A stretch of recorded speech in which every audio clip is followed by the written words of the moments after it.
So I started beekeeping about 2 years ago. There's a few things that you need to start with to be a beekeeper. One, obviously, is a little bit of infrastructure. So the bees need some place to live. So you would need to have a hive. Secondly, you need bees. For the most part, honeybees tend to keep to themselves. They'll only really sting if they're threatened. Honeybees, for the most part, they're smaller. They have a very specific color. A lot of, say, yellow jackets or hornets, they have a very dark color. Even the way they fly, honeybees tend to hover, whereas hornets tend to fly in like a very strange pattern. So, for example, as I'm sitting here, these bees are flying in and out of here, and I'm not being bothered. So, it's kind of like they're not looking to sting anything. There's a few ways to not get stung by honeybees. For the most part, light coloring is good.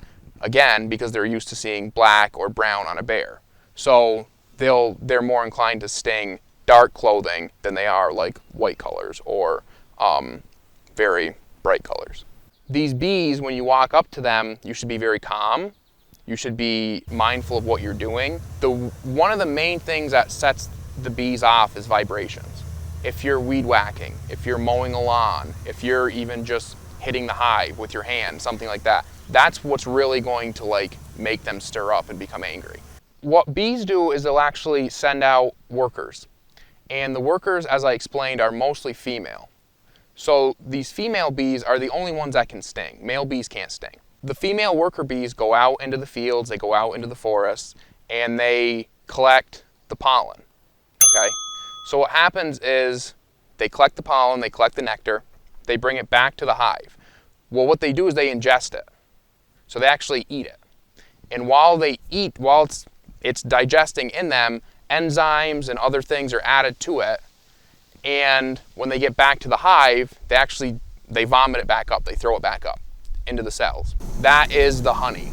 And so it's very, very wet at that point. So as you can hear, the bees are buzzing all the time. What that is the wings are always flapping. So in the hive, there's actually a constant airflow that's going. And that airflow takes that wet, early honey and dries it out. And we get this very viscous material, this very thick material. And that's what honey is. From that stage to a jar of honey that's on your counter, almost nothing happens. You take the frames out where the honey's stored, you uncap it, because they cap it with beeswax.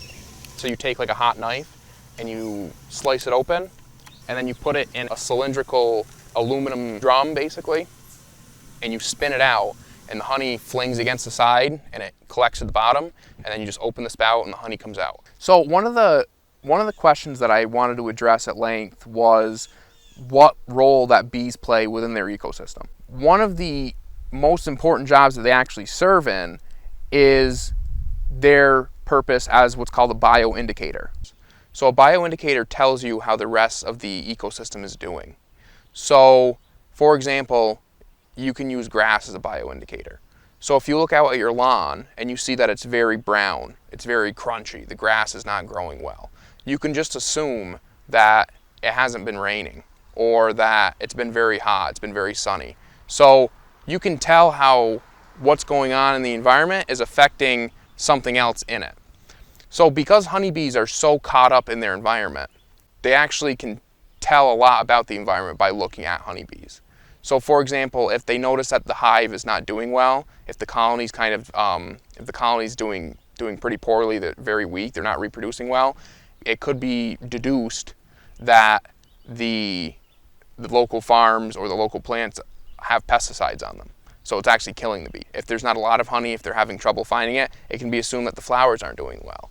So there are tons and tons and tons of things that can be found just by looking at a honeybee hive about the environment. And because they stay within a very local 2-mile radius, you can pinpoint a lot of those issues within that radius.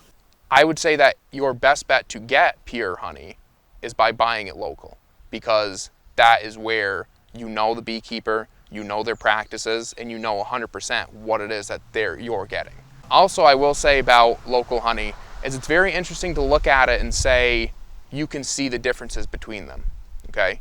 So, for example, I have a friend who keeps bees out into like the woods, and so his honey tends to be very dark because most of the pollen comes from pine trees.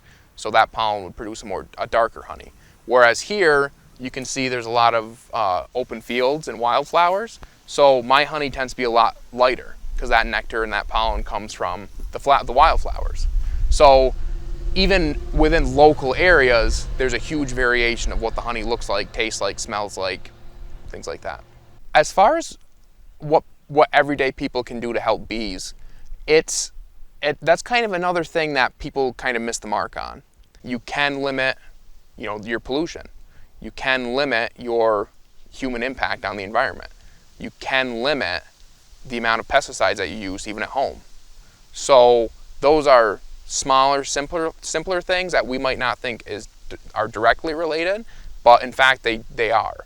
They have a much greater impact than just planting wildflowers and giving them more of a food source.